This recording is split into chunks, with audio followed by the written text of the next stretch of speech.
ಎಲ್ಲರಿಗೂ ಒಂದು ಚಿಂತೆ ಆದರೆ ವಿಮಾನ ಹತ್ತೋರಿಗೆ ಇನ್ನೊಂದು ಚಿಂತೆ. ಫ್ಲೈಟ್ ಕ್ಯಾನ್ಸಲ್ ಆಗ್ಬಿಡ್ತಾ ನಮ್ಮದು ಅಥವಾ ಫ್ಲೈಟ್ ಇದೆಯಾ? ನಾವು ಹೋಗೋಕ್ಕಾಗುತ್ತಾ ಇಲ್ಲ ಅನ್ನುವಂಥದ್ದು ಅವ್ರದ್ದೊಂದು ಚಿಂತೆ ಈಗ ಪಾಪ. ಏನು ಮಾಡೋದು?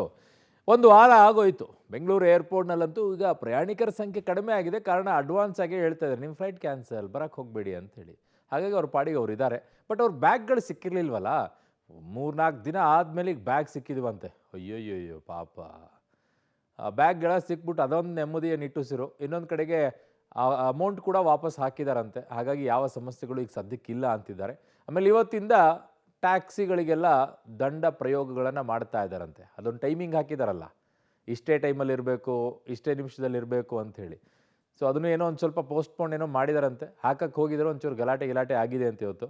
ಸೊ ಹಾಗಾಗಿ ಆ ನಿಟ್ಟಿನಲ್ಲಿ ಅದನ್ನು ಮುಂದೂಡಿಕೆಯನ್ನು ಮಾಡಿದ್ದಾರೆ. 3 ದಿನ ಪಾರ್ಕಿಂಗ್ ದಂಡ ತಾತ್ಕಾಲಿಕವಾಗಿ 3 ದಿನ ಮುಂದೂಡಿಕೆ ಮಾಡಿದ್ದಾರೆ. ಕಾರಣ ಈ ಪ್ರಯಾಣಿಕರದ್ದು ಗೋಳಾಟ ಇದೆಯಲ್ಲ, ಆ ನಿಟ್ಟಿನಲ್ಲಿ ಮುಂದೂಡಿಕೆಯನ್ನು ಮಾಡ್ದಂಗೆ ಇದೆ. ಕಾರಣ ಪಾಪ ಬಂದಿರ್ತಾರೆ, ಫ್ಲೈಟ್ ಕ್ಯಾನ್ಸಲ್ ಅಂದಮೇಲೆ ಹೋಗಕ್ಕೆ ಬೇಕಲ್ವಾ? ಸೊ ಹೋಗೋ ಒಂದಿಷ್ಟು ಸಮಯಾವಕಾಶವನ್ನು ಕೊಟ್ಟಿದ್ದಾರೆ. ಅಸಂಘಟಿತ ಟ್ಯಾಕ್ಸಿ ಚಾಲಕರ ವಿರೋಧ ಹಿನ್ನೆಲೆಯಲ್ಲಿ ಇವುಗಳಿಗೆ ಸ್ವಲ್ಪ ಬ್ರೇಕ್ ಹಾಕಿದ್ದಾರೆ.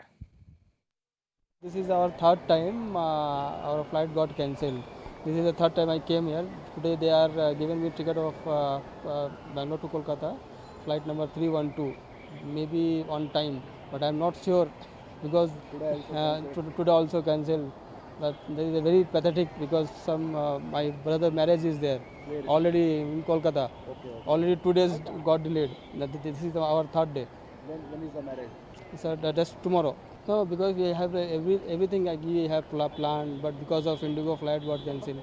The customer care, I have waited 1.5 hours to get on call to talk to customer actually, customer care. They have not responded. Then again they are telling no, there is no seat availability. They have rebooked it. Then again that flight also got cancelled.